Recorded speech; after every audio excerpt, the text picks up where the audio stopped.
September. 1, 2, 3, 4, 5, 6, 7, 8, 9, 10, 11, 12, 13, 14, 15, 16, 17, 18, 19, 20, 21, 22, 23, 24. 25. Very good. Is it a chalkboard or apple? Chalkboard, apple, chalkboard, apple, chalkboard, apple, chalkboard, apple, chalkboard, apple, chalkboard, apple. Chalkboard. Chalkboard 25. Good job. Sweet dreams, Curious George.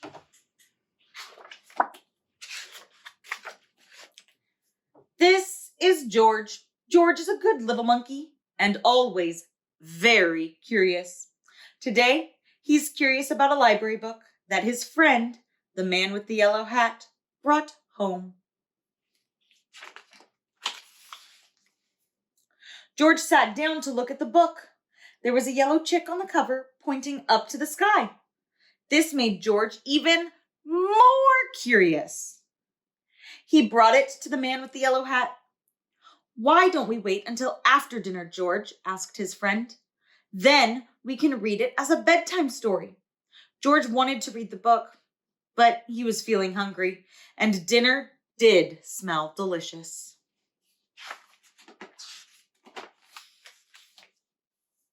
After dinner, it was bath time. A nice warm bath is just what a monkey needs after a long day. George played with his rubber ducky and little toy boat until it was time to get out. His friend held out a fluffy towel with a hood that looked like a chick. That made George think of his new library book.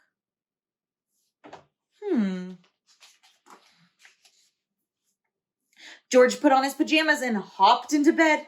He couldn't wait to hear that story. "This is the story of Chicken Little," said the man with the yellow hat. "I think you're going to like this one, George." George did like it. Poor Chicken Little thought the sky was going to fall. And then lots of other animals thought it would too. Thank goodness the sky didn't actually fall. Little monkeys like happy endings. It seemed like the perfect bedtime story.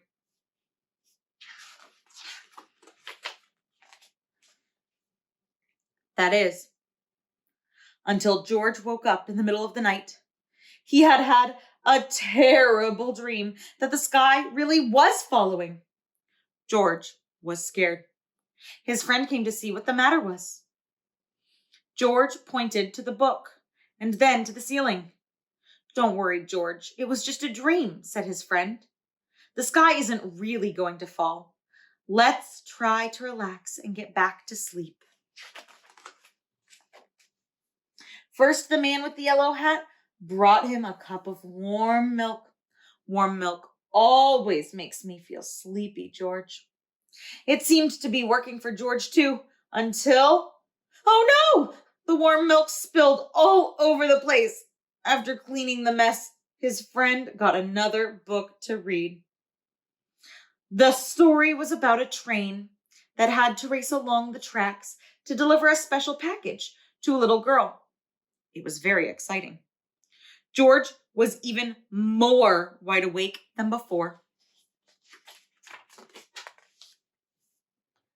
"Maybe a song will help," said the man with the yellow hat.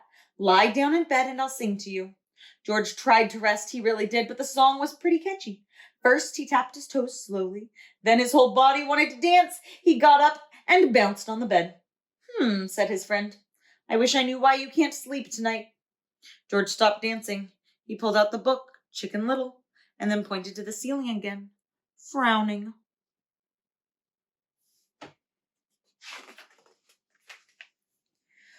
"Are you still worried that the sky is going to fall?" his friend asked. George nodded. He just couldn't get that dream out of his head. said his friend. I have an idea. Why don't we take my telescope outside and look at the stars and make sure the sky is still way up there where it should be? George liked that idea so much that he leaped right out of his bed.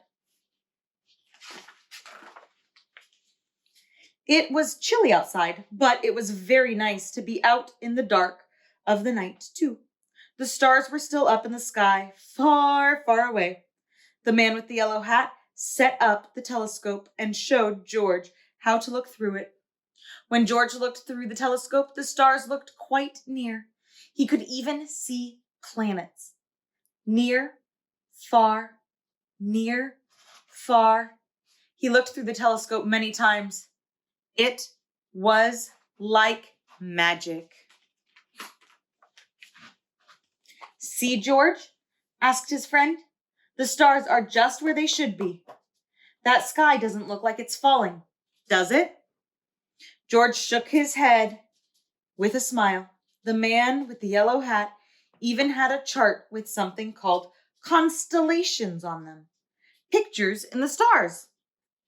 George loved looking for the constellations so much that he completely forgot about his bad dream. But it was so late. George yawned. I think it's time for both of us to get to sleep, George, said his friend, leading him back into the house.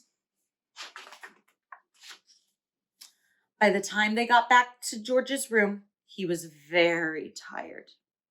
His friend gave him a hug and tucked him in tightly.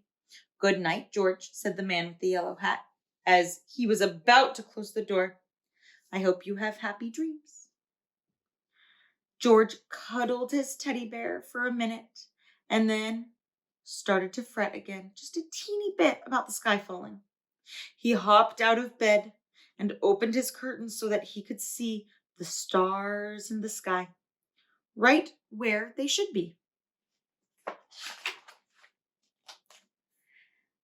As the starlight streamed into his bedroom, George snuggled down deep into his blankets and fell asleep. Sweet dreams, George.